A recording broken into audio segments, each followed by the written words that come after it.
Bonjour et bienvenue dans ce nouveau tutoriel pour Cinema 4D. Alors je dis pas mini tutoriel parce que je vais sûrement encore dépasser sur le temps. C'est pas grave.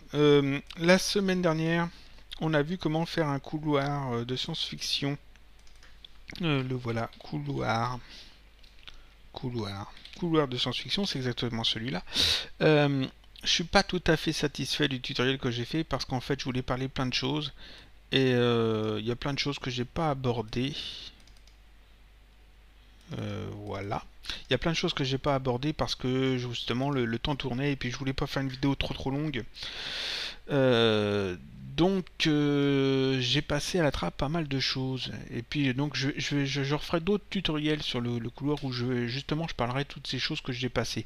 Par exemple, comment rajouter une porte ici, comment faire des grilles différentes, comment faire en sorte que le mur tourne à 90 degrés au fond. C'est-à-dire que deux murs se croisent, comment faire le croisement de deux couloirs pour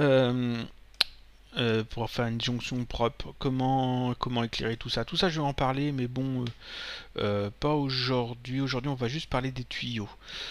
Et surtout je vais donner des petits conseils.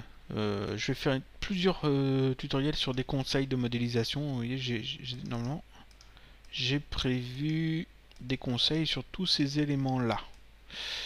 Voilà, sur tous ces trucs là. Comment modéliser tout ça proprement, par exemple. Ça, c'est juste des petits détails, mais il y a à chaque fois un petit quelque chose qu'il faut que je dise pour faire ça proprement, donc j'ai mis tout ça de côté.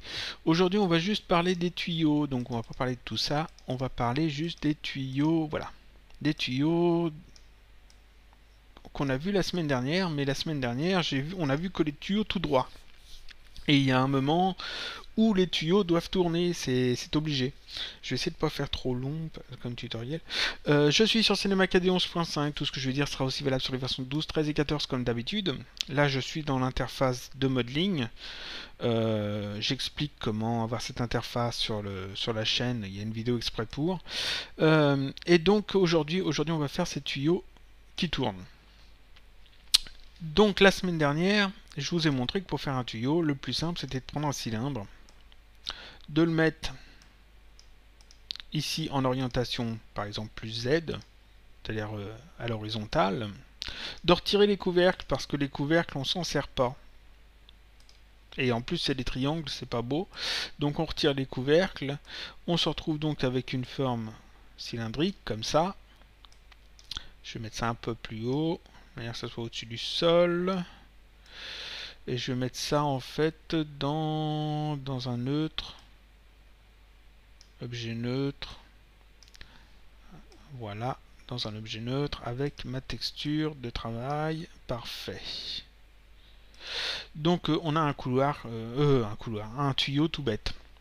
J'ai montré aussi qu'on pouvait rendre ça éditable et avec le couteau en mode polygone, donc touche K, mode boucle, mode polygone, on pouvait faire ici des petits éléments comme ça. UL, ça c'est ce qu'on a vu la semaine dernière. On pouvait faire comme ça et puis on obtenait en fait quelque chose un peu plus science-fiction au niveau des tuyaux. Seulement à un moment donné le mur va tourner ou alors le tuyau va devoir s'arrêter, donc il faut que le tuyau rentre dans le mur ou alors qu'il rentre dans le plafond, dans le sol, ou alors qu'il faut qu'il tourne pour suivre le tracé en fait du couloir. Et cette méthode pour créer des tuyaux, c'est bien que pour les tuyaux tout droit. C'est-à-dire que quand on veut que le tuyau tourne, ou qui s'arrête, qui tourne pour aller se planquer dans une boîte, dans n'importe quel objet de détail, ou qui suivent le couloir, et bien ça va pas parce qu'ici on n'a pas les segments qu'il faut pour le faire tourner, on n'a pas la géométrie nécessaire pour le faire tourner.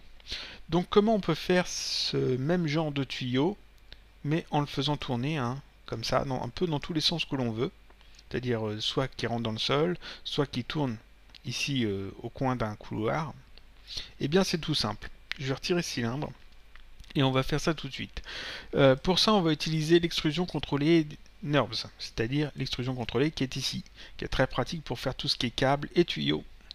Seulement il y a des petites choses à savoir. Alors la première chose, on pourrait tracer ici une courbe linéaire, une spline linéaire ou une courbe avec n'importe quel objet ici les splines. Nous on va simplement utiliser ici l'outil rectangle. Donc je prends un rectangle, j'ajoute un rectangle à la scène. Pourquoi un rectangle? Parce que le rectangle, il a 4 angles droits. 1, 2, 3, 4, c'est un rectangle. Donc forcément, 4 angles droits.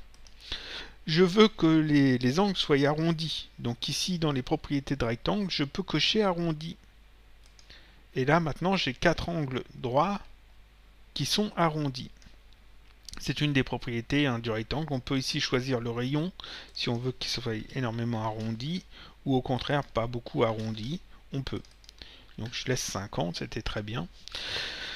Donc là, on a matière à faire, en fait, un tuyau qui tourne. Seulement ici, c'est un rectangle, c'est pas intéressant. Je vais prendre donc le rectangle et le rendre éditable avec la touche C ou alors avec cette icône. Voilà. Donc maintenant, ici, j'ai une spline de la forme d'un rectangle au coin arrondi. Ici, j'ai le paramètre fermer la spline. Dans mes propriétés de la spline, je vais décocher ce paramètre. Ça me permet de voir où est-ce que la spline est ouverte et où est-ce qu'elle est fermée. Ici, je peux voir en fait qu'elle est ouverte à cet endroit-là. Je vais passer en mode point parce que c'est une spline, donc on travaille sur les points. Ici, donc, on a des points qui ne vont pas nous servir. On a seulement besoin d'un côté d'un angle droit. Donc seulement de ce point-là, ce point-là, ce point-là et ce point-là. Tous les autres points ne servent pas. Donc les autres points, je les sélectionne et je les supprime avec la touche supprime. Donc là, j'ai seulement un angle arrondi. Maintenant, cet angle, je vais simplement le dupliquer. Il me servira pour faire chaque angle de mes tuyaux. Pour que ce soit plus pratique, je vais déplacer l'axe de rotation ici, l'axe de la spline, pile sur la ligne de la spline. Alors je sais que mon rectangle faisait 400 cm de haut et de large, donc la moitié c'est 200, donc il faut que je déplace cet angle-là de 200 cm sur l'axe X. Donc je passe ici en mode axe, et je peux déplacer en fait l'axe de moins 200 cm. Alors je vais taper ici directement, ça me permettra d'être pile au bon endroit, moins 200 cm. Je repasse en mode modèle, voilà, et donc l'axe maintenant est placé pile ici. Cette spline, il me suffit juste de la dupliquer à chaque fois que j'ai besoin d'un angle. C'est-à-dire que ici, si je veux simplement un seul angle, je peux garder ça comme ça et déplacer les points pour faire des points de la taille que je veux. Comme ça, si je veux un point plus petit ici, parfait. Donc là, j'ai un angle comme ça, pour un tuyau qui rentrerait dans le sol, par exemple. Si je veux que le tuyau tourne ici, comme ça, et revienne par là, il me suffit de dupliquer ma spline, de la faire tourner. Alors, je vais faire tourner ça de 180 degrés comme ça, par exemple, et de 90 degrés comme ça. Voilà. Place ça comme ça. J'ai donc deux splines, une qui va comme ça, et une qui tourne comme ça. Je vais simplement les relier ensemble, c'est-à-dire les connecter. Je les sélectionne, clic droit, connecter plus supprimer. Je n'obtiens qu'une seule spline qui contient les deux. Seulement maintenant, si je prends le mode point, on peut voir qu'en fait ici j'ai des points inutiles. C'est-à-dire qu'ici j'ai des points qui appartiennent à une des deux splines et des points qui appartiennent à l'autre. C'est-à-dire qu'ici j'ai toujours 1, 2, 3 et le quatrième ici. Ça c'est ma première spline. Et ici j'ai ma deuxième spline, donc un point ici et un point ici et le dernier tout au bout de ce côté-là. Donc là j'ai des points en trop. Eh bien il me suffit de les souder. Je prends ici l'outil de sélection, je sélectionne ces points-là, ces deux points-là, qui sont en trop. L'outil de soudure qui est ici, touche de raccourci MQ, donc je sélectionne et je sélectionne ici entre les deux points, le point qui apparaît en fait qui m'indique qu'il peut les placer ici. Voilà. Donc là j'ai soudé en fait deux points en un seul. Donc là j'ai une spline qui fait le tracé d'un tuyau qui tournerait. Maintenant il faut que j'ajoute un profil à ce tracé pour obtenir effectivement le tuyau. Donc pour ça je vais prendre ici une extrusion contre les NURBS que je vais mettre dans mon neutre. Je place la spline enfant de l'extrusion contre les NURBS et maintenant il me faut donc un tracé, une forme à reproduire tout le long de ce tracé. Alors généralement on prend ici un cercle parce que le cercle c'est rond et les tuyaux c'est rond. Donc un cercle de 20 cm par exemple. Si je le mets enfant de l'extrusion contre les NURBS au-dessus de la spline, ça fait un tuyau, mais là on a un gros problème. C'est-à-dire qu'ici, vous pouvez voir qu'il y a énormément de segments. Il y a vraiment beaucoup de segments. Il y a tellement de segments que le tuyau est tout noir. Tellement il y a de traits dessus. Si je zoome dessus, on peut voir qu'en fait, il y a plein de segments. Et ça, c'est simplement parce qu'on a utilisé un cercle. Et ça, c'est l'erreur que beaucoup de débutants font. C'est d'utiliser des cercles dans leurs extrusions contre les NURBS. Alors, l'extrusion contre les NURBS, chose à savoir aussi, ici, il y a des couvercles, là, on va les retirer. Parce que, comme pour les cylindres, les couvercles ne servent pas. Donc, je les retire. Donc ici, on a beaucoup trop de segments. Alors, comment on peut régler ça? Si je vais dans cercle ici, on n'a pas vraiment de réglage pour régler ce nombre de segments. Bien sûr, on peut travailler ici l'interpolation, faire ça. Mais là, on a quand même peu de choses. Hein. Ça reste un cercle. On peut utiliser subdiviser, puis ici diminuer. Voilà, non, c'est inversé. Comme ça, je joue avec l'angle.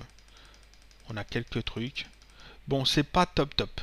La meilleure méthode ici, c'est de retirer le cercle. Et à la place d'utiliser un cercle, ici, je vais prendre un n côté. C'est cette forme-là. N côté. Je vais le mettre aussi de 20 cm. Et je vais mettre le n côté à la place du cercle. Voilà. Et qu'est-ce qu'on voit ici maintenant? On a beaucoup moins de segments. Le n côté est une forme géométrique dont on peut ici gérer le nombre de côtés. Par défaut, c'est 6. Alors, je vais le montrer de plus près, le n côté. Par défaut, c'est 6. Ici, on peut mettre tout à fait 8. On peut monter à 12. On peut monter à 24. Hein, on peut monter à 36, etc. Et obtenir un cercle, en fait. Mais là, on a vraiment une valeur qui permet justement de mieux contrôler le nombre de segments. Donc, par défaut, c'est 6. Je remets 6. Je remets l'extrusion contrôlée. On voit ce que ça donne. Ici, on a quelque chose qui ressemble à un tuyau, mais qui est très anguleux. C'est-à-dire qu'ici, on voit clairement qu'il y a des côtés que c'est pas rond. Si je fais mon rendu, alors forcément, ça rentre dans le sol. Il faut que je remonte un petit peu. Voilà, au-dessus du sol. Parfait. Donc là, on voit que en fait, c'est pas assez rond. Comment, bien que ça se voie pas trop, mais on le voit un petit peu. Comment améliorer ça? Bah ici, j'augmente en fait le nombre de côtés. Je peux mettre 8 côtés. Et on a quelque chose d'un petit peu plus rond. On peut augmenter encore. Alors je vais monter jusqu'à... Par exemple, si je monte à 24, on voit qu'on a quand même moins de segments que si j'utilisais un cercle. Et on a quelque chose de très rond. Donc là, on a un tuyau qui est parfait. Parfait pour notre scène de science-fiction. Ensuite, on veut retrouver ce qu'on a fait la semaine dernière sur le tuyau, c'est-à-dire les différentes portions un peu plus épaisses. Donc je prends ici mon extrusion contre les NURBS et je vais simplement le rendre éditable avec la touche C ou avec cette icône. Voilà. Je peux reprendre le mode polygone, l'outil couteau en mode boucle et refaire en fait ici, pareil, mes petites portions comme ça, comme j'avais fait la semaine dernière, pour rendre ça un petit peu plus science-fiction. Voilà, comme ça, avec une extrusion pas trop importante, on va mettre seulement 4 cm, et faire un rendu. Et là, j'obtiens quelque chose qui passe bien. Donc un tuyau de science-fiction, type science-fiction, parfait pour un couloir de science-fiction, ou pour un décor de vaisseau spatial, et en plus on le fait tourner. Donc c'est pas un tuyau tout droit. Voilà, ça c'était le petit tutoriel de la semaine. Je sais pas s'il est court ou pas, je sais pas combien de temps j'ai mis. D'autres tutoriels sont à venir. Je m'arrête ici pour aujourd'hui. On verra les prochaines fois. Alors je vais montrer d'autres détails. Et puis ici il y a plein de choses que je vais aborder. Ce genre de choses, par exemple les Gatling, ici les supports, les formes pour les vaisseaux spatiaux, comment les faire proprement, des petites astuces pour des formes un peu plus complexes. A noter que ce qu'on vient de faire pour le tuyau, ici, ça peut aussi servir hein, pour les échelles. C'est-à-dire qu'ici, je vais montrer ça tout de suite, ici, avec le même principe, j'ai fait ce genre de tuyau. Alors c'est pas un tuyau, ici c'est juste une portion d'échelle. Cet élément-là, une extrusion contre les NURBS, un n côté, une spline. Le n côté avec 12 côtés. Donc j'ai même pas mis 24, j'ai mis 12. Cet élément-là, je vais le faire sortir de ma hiérarchie. Voilà. Cet élément-là, je vais le mettre là. Je vais retirer tout le reste. Ah, je me trompe, c'est celui-là.